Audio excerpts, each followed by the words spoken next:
Stop the fucking car.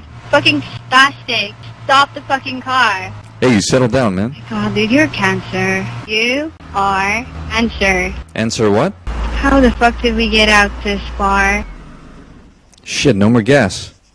No.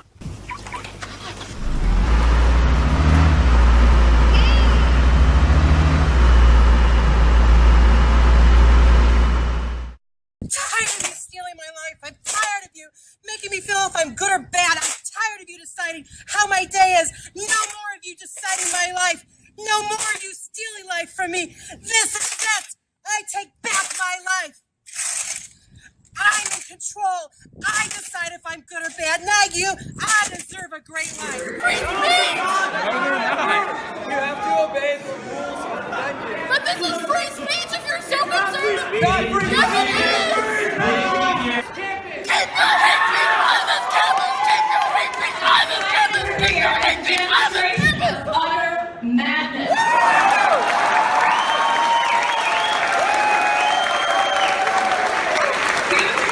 You're not welcome here! Stop talking to us like children! You're not welcome here! Stop acting like a child.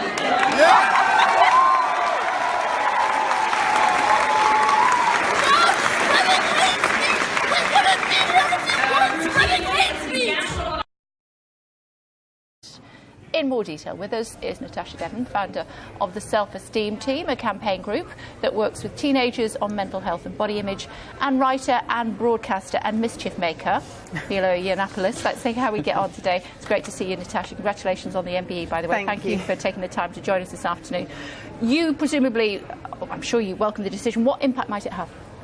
I think body image, the more I learn about it, the more complicated I realise it is. And things like mannequins and adverts, they're symbols, really, I think, more than anything, of the pressures that women face. So Topshop's decision is a victory, but it's not going to change. It's not going to change anything significant, I don't think. Why not? Because it runs so deep, it's in the very fabric of our society, and that's why we go into schools and work on changing mindsets and giving young people the armour they need to question capitalism, because it's in the very fabric of the world that we live in. A mannequin, it might shock you out of your revelry, and that's certainly what's happened with this campaign, but this stuff is all around us all the time. Well, it's extraordinary, isn't it, to hear about, the fact that there's apparently a problem with women worrying about being too thin. That's, of course, not the problem. The problem is that everyone's getting too fat. And actually, there's no evidence, really, that any of this stuff has much of an impact. A lot of the science is very fuzzy on this. It's social science stuff rather than any real sort of reports or anything. I mean, what worries me about all of this kind of stuff is the implication that somehow we're going to make people's lives happier or better by encouraging them to believe that whatever body shape they are and whatever they look like, they're beautiful and they're going to be happy. That's evident. That's quite clearly not the case. I mean, if you look at women's happiness has been going down since the Second World War, actually. Every decade, but women are getting more miserable as they get told that they can be who they want and look how they like. And you can say, I suppose, that a woman's self-esteem should have nothing to do with whether or not a man's sexual preference, sort of coincides with how she looks. But the fact is, women are getting more unhappy. And this sort of slightly irresponsible trend to sort of encourage people to eat whatever they want and do whatever they want is is one of the things that's fueling an obesity crisis. And that's a really serious thing. That's a real thing. That's something that's got health implications. It's got cost implications for the NHS. The problem isn't too many anorexic women. The problem is quite in the opposite direction. We're perfectly happy to have aspirational role models in our entertainment. We should have them too in our retail. There's nothing wrong with encouraging people to live healthily. There's so much wrong with what you just said. First of all, the message is not eat whatever you want, sit on your sofa and eat lard all day. The message is live a healthy lifestyle and then see how your body ends up. There's quite a wide spectrum within which the human body can exist and be healthy. Human beings come in lots of different shapes and sizes, and that should be reflected in retail, because after all, it's us that's spending our money on those clothes. There's also evidence to show that our thin worshipping culture is actually what's fueling the obesity crisis, that it makes people feel shameful, that it makes people eat more, it makes people feel excluded from the world of health. I was recently in Copenhagen, a place where they are obsessed with health in a very positive way, and the mannequins, I noticed, were a little larger. So why not allow people the freedom to see themselves reflected in shop windows?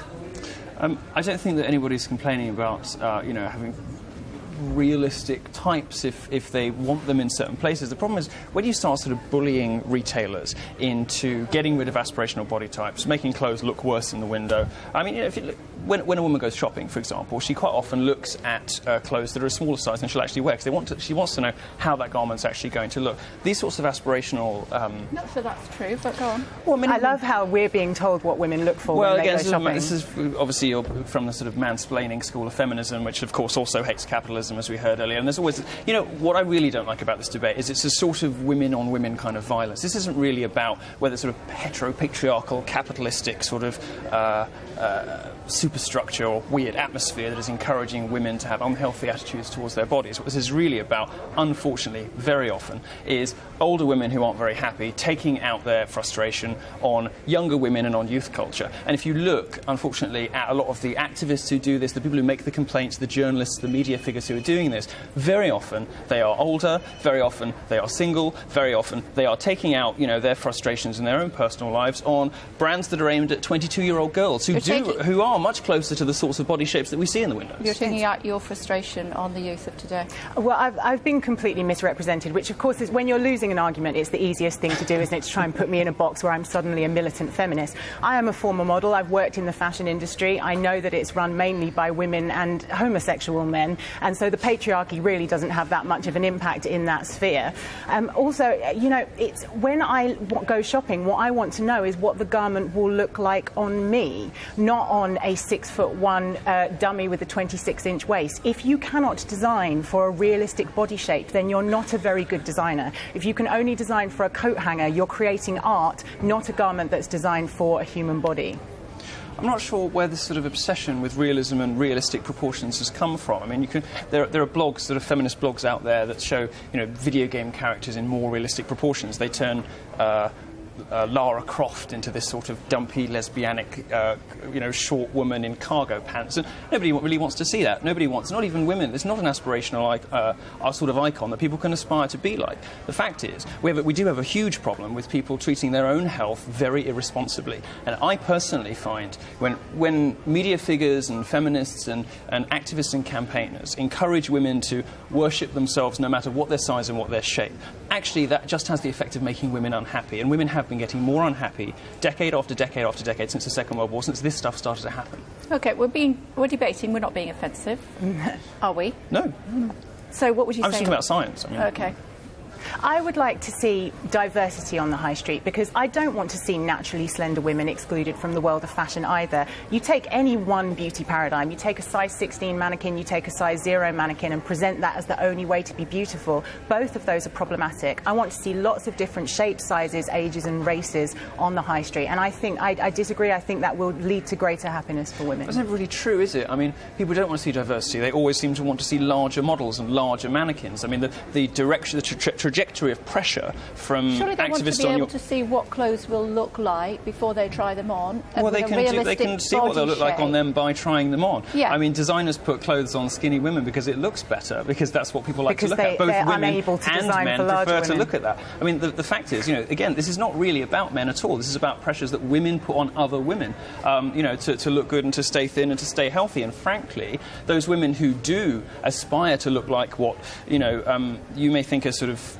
stereotypical standards of beauty or unattainable sort of beauty standards, women who do look like that tend to be happier. They tend to have better success in relationships, and they tend to report that they're more content with life. When I said, women are getting more unhappier every decade, I'm not just pulling that out of my behind. Women these days report, as compared to even 50 years ago, they're far more depressed. They're far more likely to report themselves as generally unhappy with life. They're far more likely to be single, and they're far more likely to contemplate suicide. And a lot of this has got to do with the fact that after 30, women do struggle to be happy if they're not in relationships. And part of the reason that many women are not in relationships is you've got these weird celebrities like Lena Dunham who put sort of, being quivering and blobby and unpleasant as a sort of virtue on our screens, encouraging women to turn themselves into quite unattractive, sort of spectacles. I don't think that's particularly healthy for anybody, but ultimately it doesn't really affect men. It certainly doesn't affect me as a homosexual. It just affects women because you're making women unhappy. Final thought.